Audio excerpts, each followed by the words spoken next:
All right, guys, what's going on? What's cooking? How do you guys feel? Welcome to today's stream. I'm happy to see that you guys been waiting for this one, and of course, we want to make sure that we are bringing the best content to you. And I know that you guys are worried about the Trump administration, about the future of the immigration, the future of your approvals, and everything that has to do with those type of issues. So today, guys, we're gonna be discussing this. We're gonna be discussing this type of stuff, and I will give you my honest opinion on what's gonna happen when and if Trump is going to be a president again, which I think is going to happen. And you guys see what's going on. I mean, no one wants to have Kamala as a president. Who that lady is? She's been in VP for almost 4 years. Anybody heard what she did? I haven't. Okay, and nobody have. So I don't believe that Kamala is gonna be a president. I do think that Biden is gonna step down before the election. And watch it, guys. I give it 90%. I give it 90%. Watch it happen within the next couple of weeks. And it's going to happen on a weekend. Okay? And you remember that the last thing happened on the weekend. Why? Because they don't want all this, the markets reflecting that, all these comments and news going crazy. So all this type of decisions are made on the weekends. Okay? So maybe not this weekend, maybe not the following, but I'm sure that's the only shot that they have to get the best opportunity for Kamala is for Biden to step down as a president and her becoming the president up until the election. Okay? I think that's going to happen. Let's see if my forecast is going to be true. But before we go deeper in this topic, let's guys see the fresh approvals in my company. We got a couple of EB5 approved this week, guys. One for active investment, one for passive investment. And the one for the active investment is the project with the cloud services, IT project. The passive investment is, it doesn't make sense to describe the project because it's so long gone, but it's nice to have EB5 program moving. We also got the approval for EB2 NIW for our client from Ukraine. Her project in a national interest was working with HR of big corporations for the purpose of mental health awareness. And if you guys come to my streams from time to time, you heard and maybe you saw Reza, our client from France, who got EB2NW approved. He also had a project with the mental health awareness. It was from IT side in his case. In this fresh case, it's her creating the programs for corporations so the employees don't go crazy. Okay, that's the short description of the project. Why am I saying this? So you guys could put that in your notes, what kind of projects are getting approvals nowadays. All right, that was a good one. So we got approval for O1, a client from Russia. He is a businessman in the field of the pool, and not the pool that I'm gonna swim today in my backyard, but the pool when you hit the pole and those balls going around the tables. So that kind of pool. Nothing special. I guess there's something about his case I want to mention, that we managed to do O1 with 4 criteria claimed, which I don't like. I like 5 for O1, but it shows you that we can get the approval even with 4. We also got approval for another EB2 and a W for our client from Vietnam. He lives in Vietnam and his project is in in the fish industry, Okay, so he's bringing his technology here in the US. Really good one. One more O1 from Dominican Republic, IT specialist. This one has nothing special. Let me see. Yeah. Oh yes, guys. One more E between a W. I don't know. Like the E between a W's are going ham this week. The project of the client. He's a businessman, and he's doing the smart houses. Okay, smart houses. You know, when you come in and you clap and the light is go on, or you say you command like the lights and this kind of thing, turn off the shower, circulate the water in the house, all this kind of stuff. And the interest not only bringing the technology but also saving the energy, right? Because if it's a smart house, it uses the energy efficiently. So, and using the energy efficient is definitely national interest. Okay, really good project, really good approval. Okay, so let's start. Guys, I love this topic. Okay, I love this topic. And so let's first discuss the difference between Republican Party and Democrat Party. Okay, because I think a lot of you don't really understand what's the issue, what's really behind those platforms and those programs. First of all, the Democrat Party wants a more powerful centralized government. Okay, so they want the federal government to regulate as much as possible, as much as the Constitution allows them, okay? To have more unified laws across all the states. On the other side, the Republican Party wants less government involvement in all spheres of people's lives. And they want the states to regulate whatever they want to regulate. So they want to decentralize the government, have less government, and more giving more powers to the states so they could make their own laws and regulate whatever they want. Okay, so this is the most fundamental difference between these two parties. Okay, and I believe anybody could find good and bad things about both approaches, right? And of course, the Democrat Party is more liberal. Okay, they more, they want to bring the policies that satisfy all the minorities and all these kind of things. Republicans, they're more conservative, right? They're more for traditional values, for family values, for the abortion rights. You know, there's a big issue between the parties. So those are secondary. But the role of the government is the main fundamental disagreement between the two parties. Okay, so that's the basics of the US politics. It's like in a nutshell. It's US politics 101. Now, what is the stance of either party, for both parties, on immigration laws? Okay, and guys, maybe I'll say something that's really controversial in your minds, or maybe you think that that's not what really exists in the industry, but I'm a firm believer in that. I do believe that overall, in general, the legal immigration is a non-partisan issue.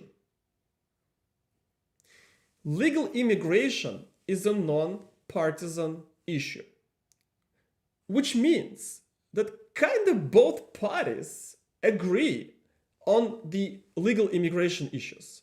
They kind of want the legal immigration in the US. Okay? So, generally speaking, neither Democrats nor Republicans, neither Kamala nor Trump is going to really affect a lot the legal immigration. That's going to stay just like that. Okay?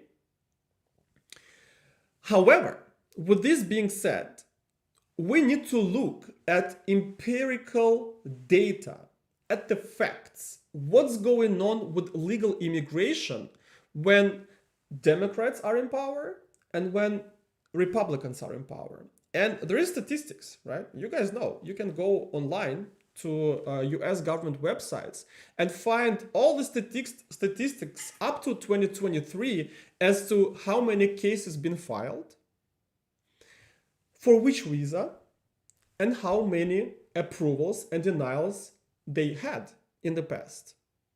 And you can break that down by the 4 years timing frames between those parties and see which party, while in power, had better approval rates for those petitions.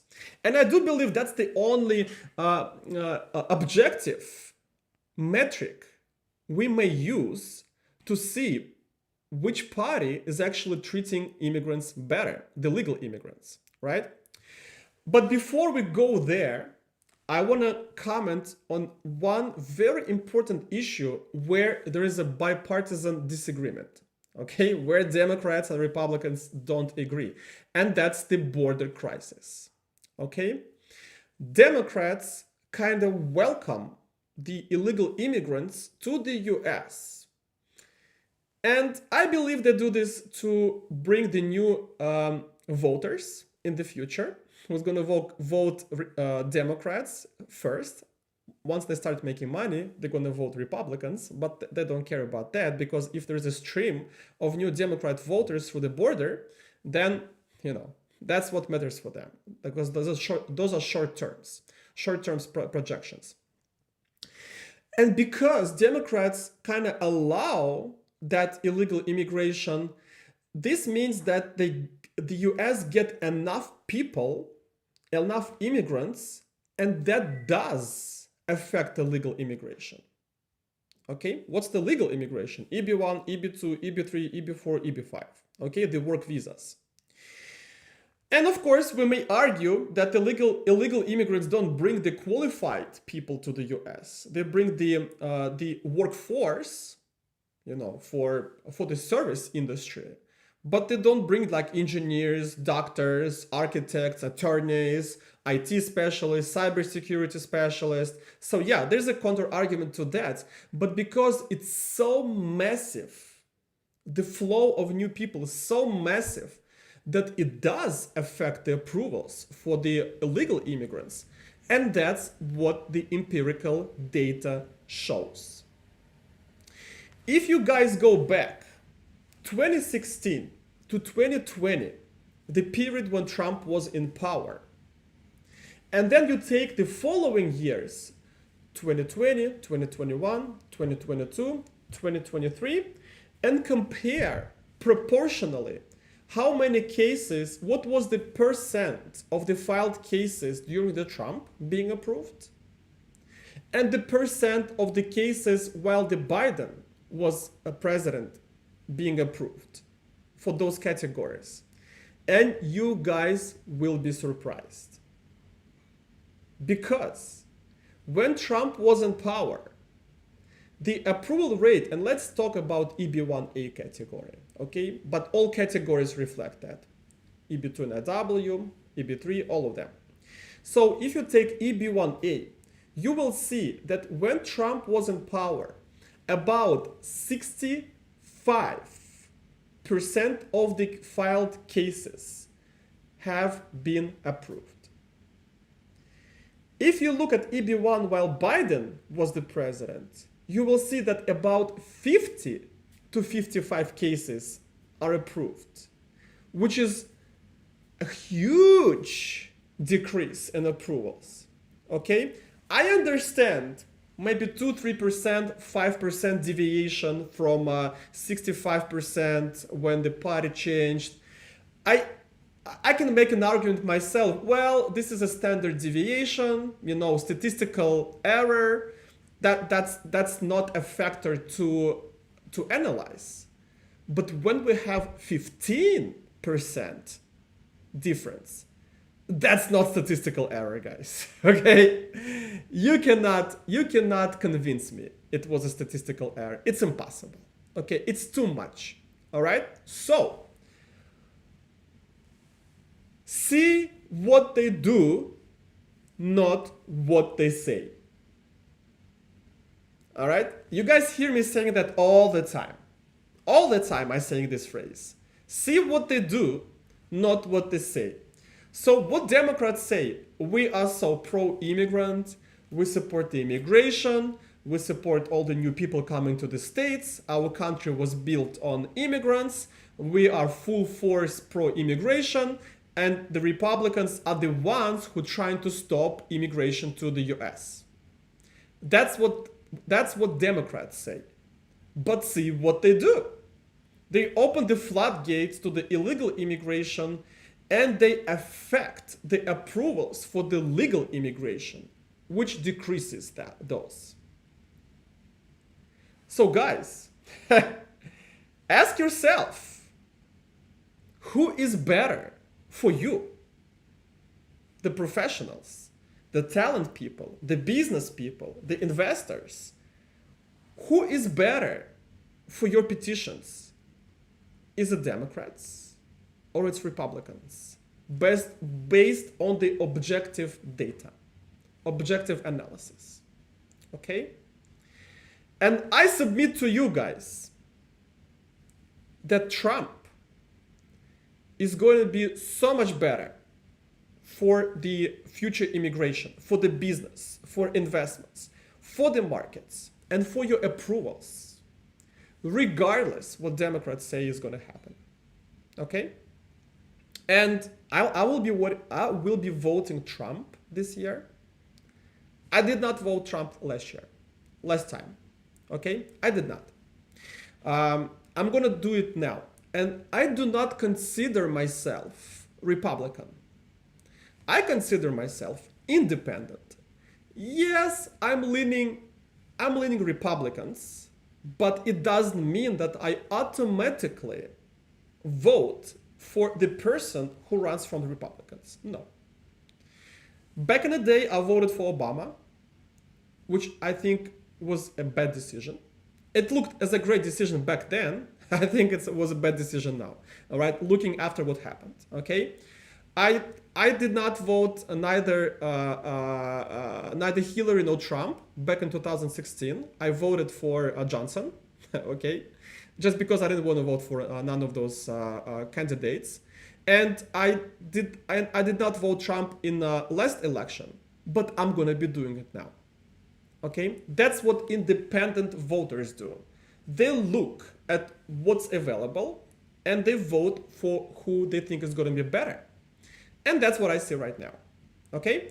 And I do believe, guys, I'm a firm believer that the election is not decided by Democrats or Republicans. I think historically, Democrat voters and Republican voters are approximately 50-50. Okay, plus minus, there's a little deviation, but I think they're equal.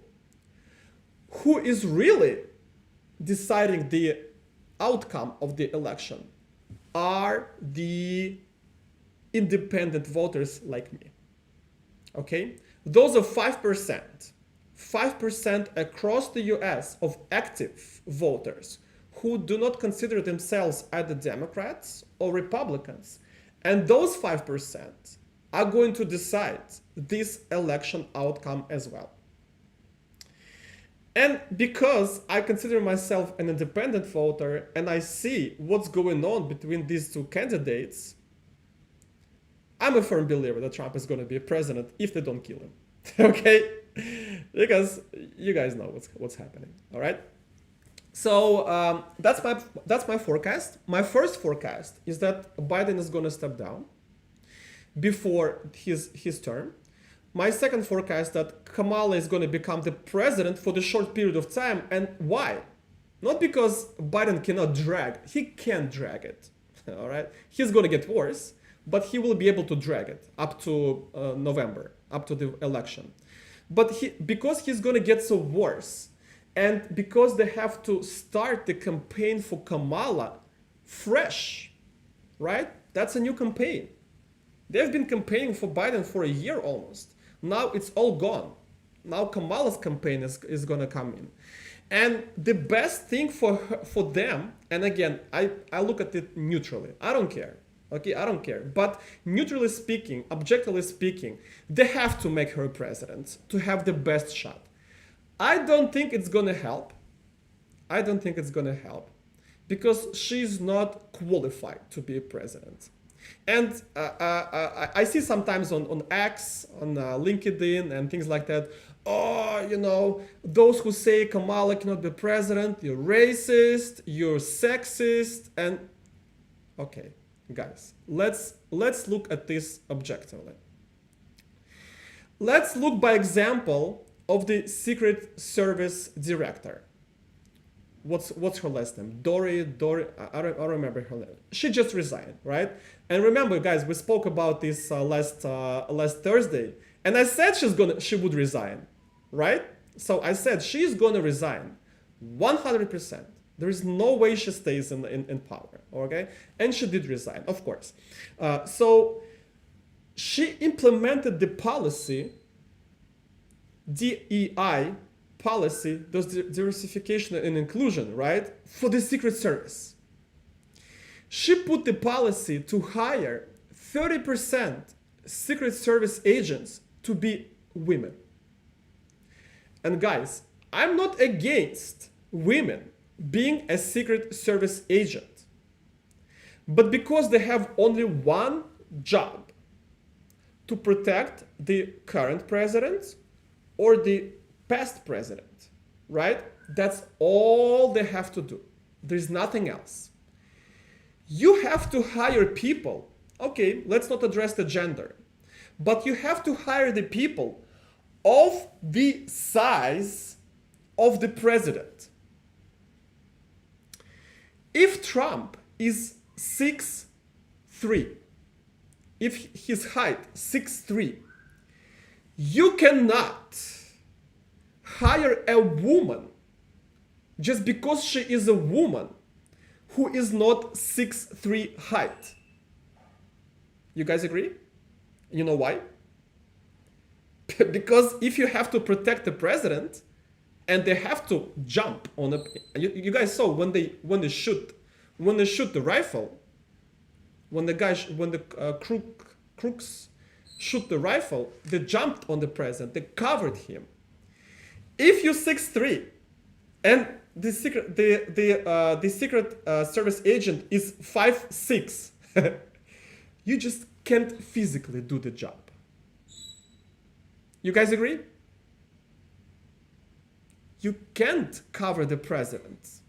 There's a high difference. So if you are in your solid mind, if you're not crazy, if you're just a person who needs to do only one job to protect the president, how can you implement the DEI policy to increase the proportion of women in the service by 30% if those women do not physically qualify to do the work? I don't get it, guys. If you have a different view on that, let me know, okay? So, same thing with Kamala. She has zero political experience. She has zero foreign policy understanding. Yesterday, she called North Korea as a ally of the US. She probably does know what the North Korea is. And guys, I'm not a hater. I'm not a hater, okay? I don't hate Kamala. I'm looking at her as a person with zero political points, zero diplomacy, zero understanding of what's going on. So she's not qualified. Just because she's a black woman, it doesn't qualify to be a president, all right? So that's my opinion. You know, I'm not imposing it on no one, but I think that my arguments are pretty strong, okay?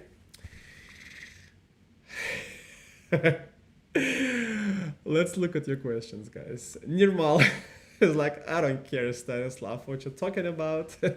Let's talk about E2. Okay, let's talk about E2. If E2 visa holder wants to apply for EB1 1 or 2 years later, does that make sense or should I avoid it? Normal. Absolutely. Absolutely. It's not about if it makes sense to apply to switch from E2 to EB1. It's whether you have the qualification for EB1. Okay? And guys, this is a good transition. Like Kamala does not have qualification to run for the president, and she's still running. Okay? So she's not going to be approved by the US voters. All right? So apply to you, Nirmal. It's not about if you're going to do this or if it makes sense. It's whether you qualify for that. And it doesn't matter if it's within a year, within 2 years, 3, 6 months, 1 month, doesn't matter. Do you have 6 criteria of EB1A to claim? And yes, it's 3 criteria by the law, but we want to make sure that it's 6 when we petition you for EB1A. Okay? So my question to you, Nirmal, what do you have right now, or what are you planning to have? What kind of evidence to satisfy the criteria of EB1A? What do you have? What kind of awards? What kind of critical role? What kind of income you have? What kind of press? What kind of publications that you drafted? What kind of competitions you judged? And things like that. About 2 years ago, I had a client from Ukraine. She was a businesswoman, and she had E2 visa, and her E2 visa was the wedding dresses business in San Francisco. So she came to me. First, of course, she did she got a free evaluation first. Okay. Second, she went to the complex immigration planning, like you did, Nirmal, right? So she went to the complex immigration planning. I built her this strategy. She went out for 6 months, which at the time I thought was a bad decision because she did not have it under my control. Okay. But she did it right. Thank God she did it right. Then she came back, and for the next 6 months, we continued to improving her case, describing that case, writing all the documents. We filed it, and we got her approved. Now she has a green card. Okay? So that's absolutely normal way if we can satisfy all the criteria. And I see that you say, yes, Nirmal, exactly. That you do have qualification and want to apply because you have my complex immigration planning file, right, with the strategy. However, you don't want to wait here in Canada. I will come on E2 and later consider it.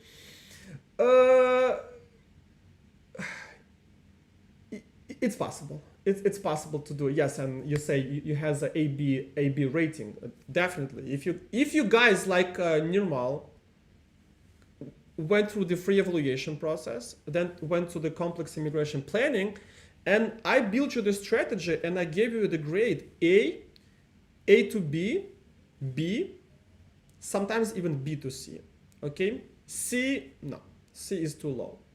C to B, B to A, or A, those cases where we can for 6 months get you approved, right? So that's what Nirmal is saying, right? So Nirmal, what I would do in your case,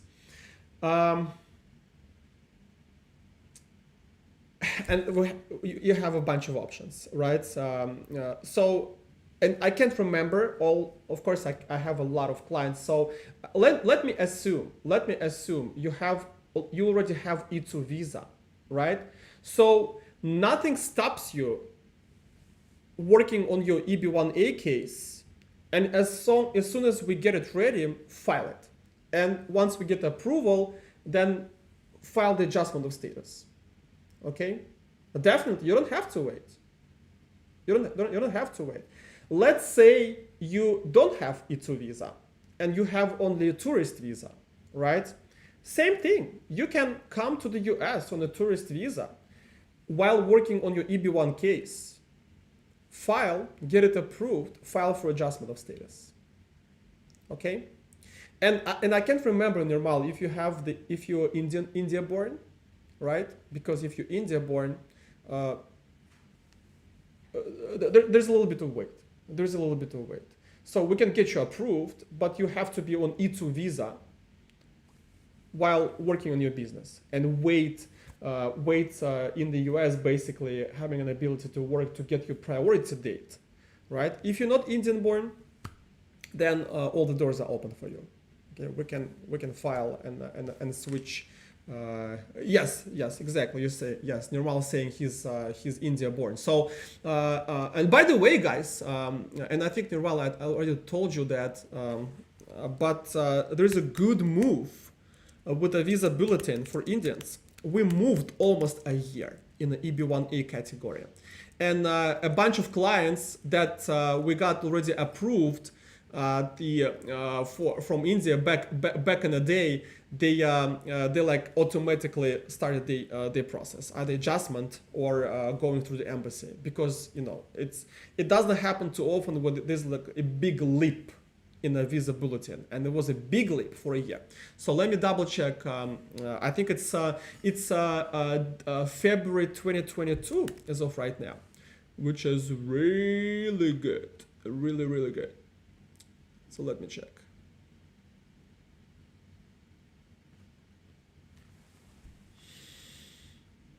The internet is a little bit slow, so yeah. Okay, so July. The August is coming up. August is coming up. No, wait, we have the August. So let's see, for Indian, the final action date, the first category, is February 2022, and it was March of 2021. So it's almost a year leap. And the dates for filing, it's the same, February 2022. So those are good news. Those are good news, because that means that all Indian-born clients can see the tendency, the trend, I call it, right? The trend of the priority date for EB1 category shrinking, getting closer to the today's date. I would not be surprised that by the end of the year, the India-born clients with EB1A cases would have only 1 year wait for the priority dates. Okay, and a lot of our Indian clients are on H1B with EB2 approved before the EB1A priority date, so we do the substitutions and filing and adjustment of status right away.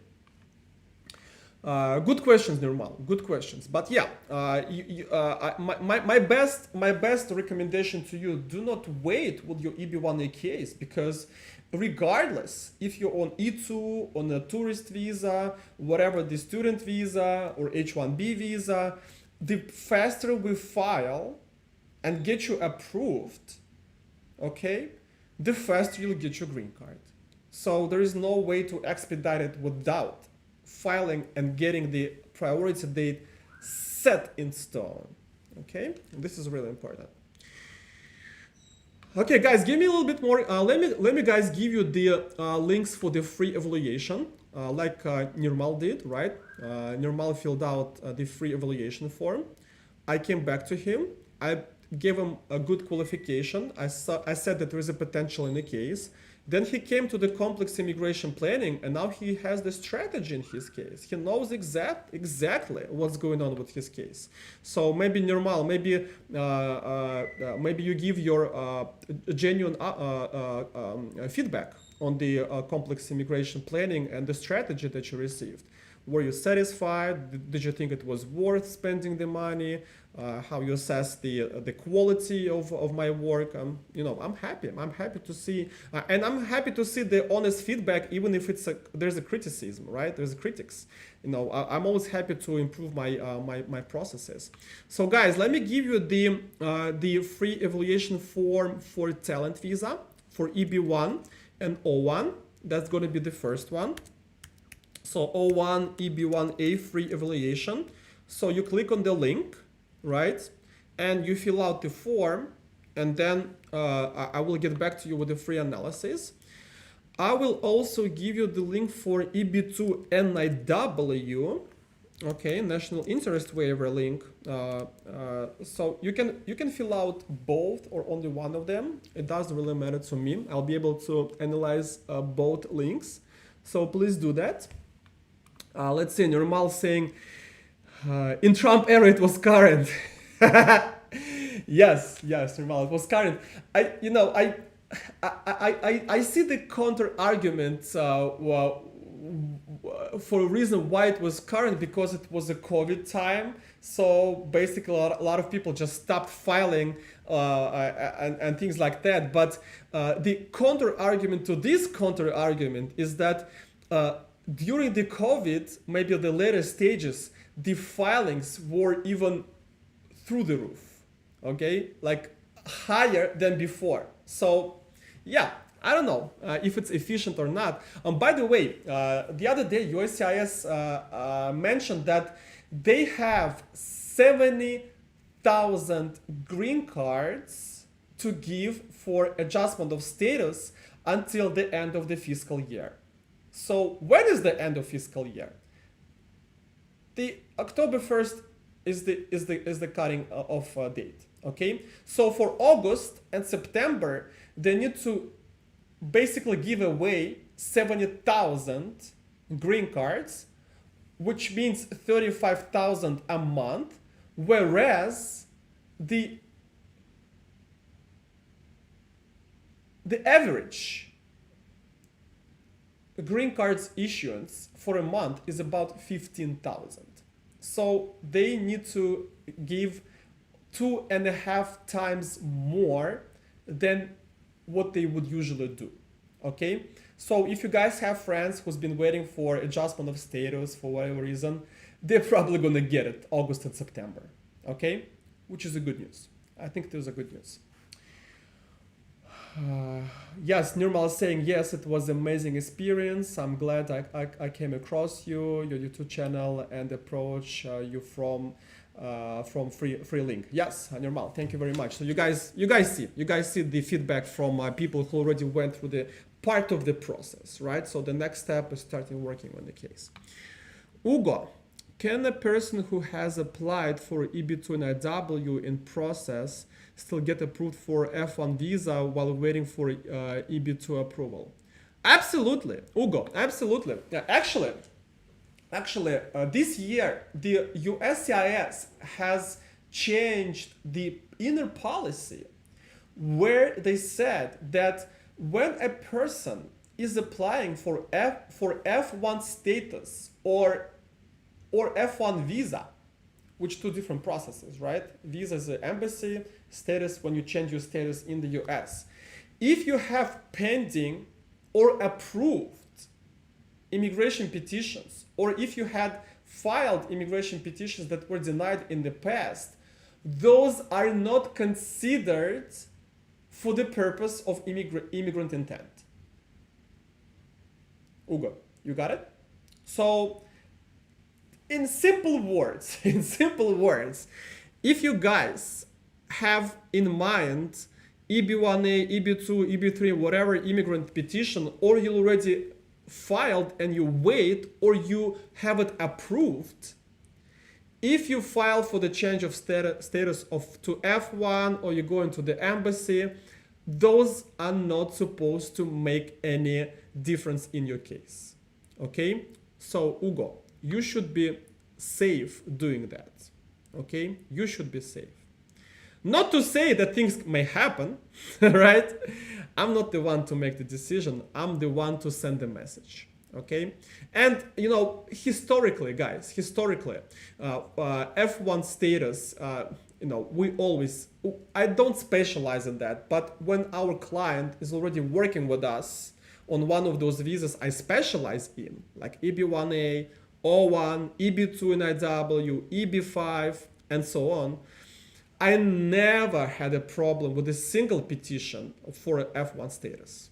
They all got approved, okay? Regardless at what stage of the case, approval of immigration petition. So basically, it felt like almost it was already the policy in USCIS, but they decided to make like a written statement about this, which is always good to have, okay? Which is always good to have. All right, guys, I think it was a good stream today. Really good questions, really good information. I don't see any more questions. So what I expect from you guys, the free evaluation for the talent visa or for EB2 and IW. If I tell you, if you have a potential in your case, come to the complex immigration planning where I will create a written strategy like for NIRMAL for those programs that I think you guys will be approved with 90% chance or more.